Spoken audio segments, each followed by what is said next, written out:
भगवान की कृपा से ही सब कुछ मिलता है। नमस्कार दोस्तों, आइए सुनते हैं ये धार्मिक कहानी। एक राजा था।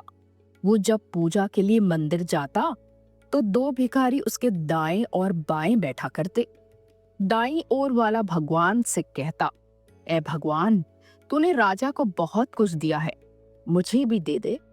बाईं ओर वाला कहता, ए राजा, भगवान ने तुझे बहुत कुछ दिया है, मुझे भी कुछ दे दे। दाईं ओर वाला भिखारी बाईं ओर वाले से कहता, भगवान से मांग, निस्संदेह वही सबसे अच्छा सुनने वाला है। बाईं ओर वाला जवाब देता, चुप कर मूर्ख।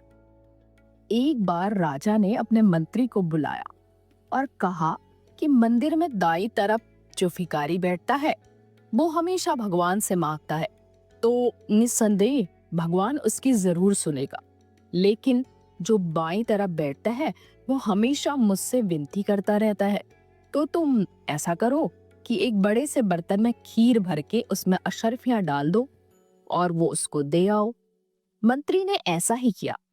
अब वह भिखारी मजे से खीर खाते खाते दूसरे भिखारी को चिढ़ाता हुआ बोला, बड़ा आया भगवान देगा, ये देख, राजा से मांगा तो मिल गया ना।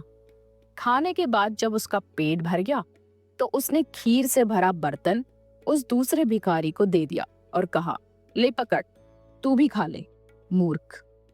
अगले दिन जब राजा पूजा के लिए मंदिर आया तो देखा कि बाईं तरफ वाला भिखारी तो आज भी वैसे ही बैठा है, लेकिन दाईं तरफ वाला गायब है।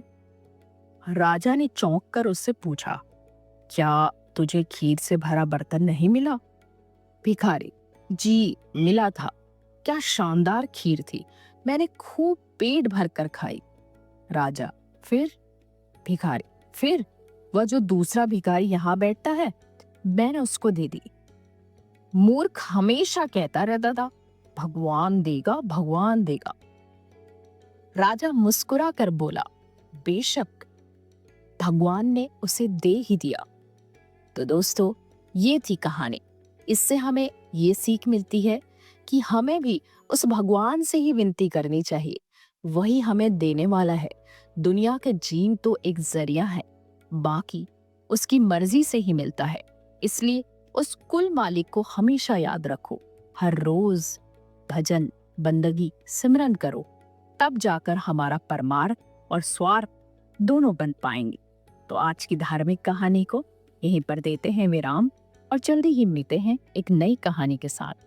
धन्यवाद।